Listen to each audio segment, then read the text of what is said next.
Alors, je m'appelle Valérie, j'ai 48 ans, je suis la maman d'un petit garçon de 8 ans et demi qui s'appelle Antoine, qui est le 5e de la fratrie et qui est atteint d'autisme, qui lui est aussi porteur du syndrome de l'X fragile, mais c'est surtout l'autisme qui prend la majeure partie de son état, on va dire. Voilà.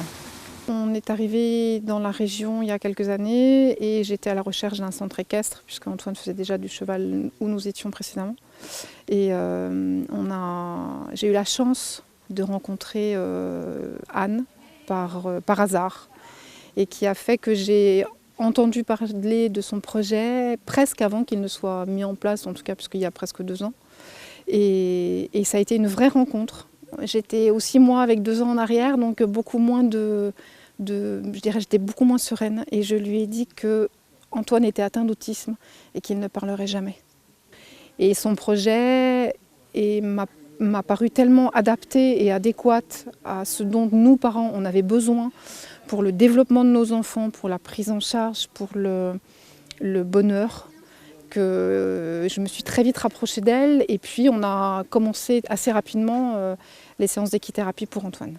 L'autisme est aussi il faut que ce soit cloisonné, il faut qu'il s'imprègne des lieux, il faut au niveau des odeurs, au niveau de l'emplacement, au niveau du lieu, il faut vraiment qu'il sente que sa bulle est recentrée et que c'est son endroit et qu'il prenne possession de cet endroit pour pouvoir s'y développer. Ça a été beaucoup d'effervescence les premiers temps. Et puis progressivement, petit à petit, parce qu'il n'y a pas quelque chose qui se met en place du jour au lendemain avec un enfant en situation de handicap comme Antoine. C'est vraiment du petit à petit. Mais petit à petit, par contre, quand on voit avant, après, en l'espace de 2 ans, c'est phénoménal. Phénoménal. Les gens sont importants à la prise en charge d'un enfant en situation de handicap. Il y a les gens, parce que c'est aussi une rencontre. Il y a l'animal derrière qui fait que il va se sentir en sécurité, il va se sentir accompagné auprès de cet animal. Et puis l'environnement, on est quand même en pleine nature, il n'y a pas de bruit. On sent quelque chose de... j'arrive plus... Je sais pas, de vivant, mais de calme à la fois. C'est presque dans une bulle sans bruit en fait. Et du coup, il est forcément plus capté, lui, sur ce qu'on lui demande, puisqu'il n'y a pas de bruit autour, qui sont énormément perturbateurs dans son apprentissage et qui font que tout est sujet à dispersion. Antoine, il n'est pas tactile du tout. Mais pas du tout, hein. On ne lui fait pas de câlin, on ne l'embrasse pas. Quand on l'embrasse, il se recule. Voilà. Et Anne, systématiquement, et dès la première fois, et moi j'ai toujours été émerveillée, c'est qu'en fait il l'attrape. Il prend jamais personne dans ses bras, même nous en tant que parents c'est compliqué. Mais Antoine, il la prend et il l'attrape systématiquement.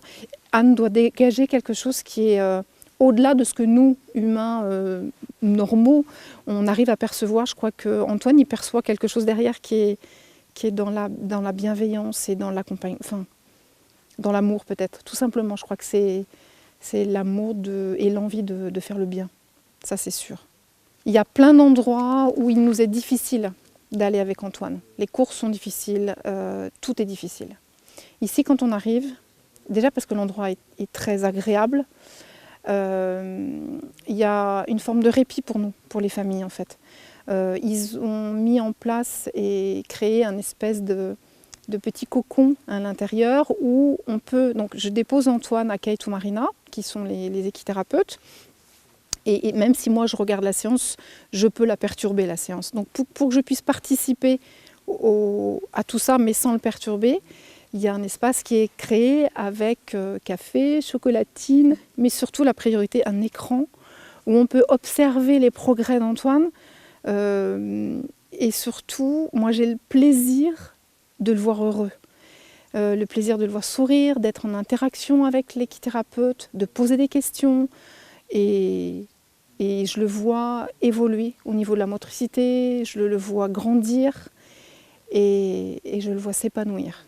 Et ça pour moi c'est tellement rare que c'est un vrai moment pour nous, famille, où le mot bonheur n'est pas accroché tous les jours à la porte, mais là oui, c'est un vrai moment de bonheur et c'est super important. Pour que ça nous aide à continuer, à faire d'autres choses,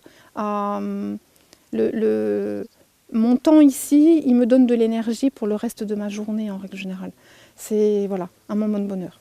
2 ans après, on en avait parlé déjà là, on est plein de bonheur de voir ce petit garçon se développer, je dirais pas normalement parce qu'il ne faut pas employer des termes qui ne sont pas adéquats, mais qui sont de la spontanéité, des petites phrases, il dit ce qu'il ressent, il commence à dire ce dont il a envie, ce qui est assez phénoménal en l'espace de 2 ans. Si son orthophoniste d'il y a 4 ans ou 3 ans en arrière pouvait le voir, je crois qu'elle serait scotchée presque.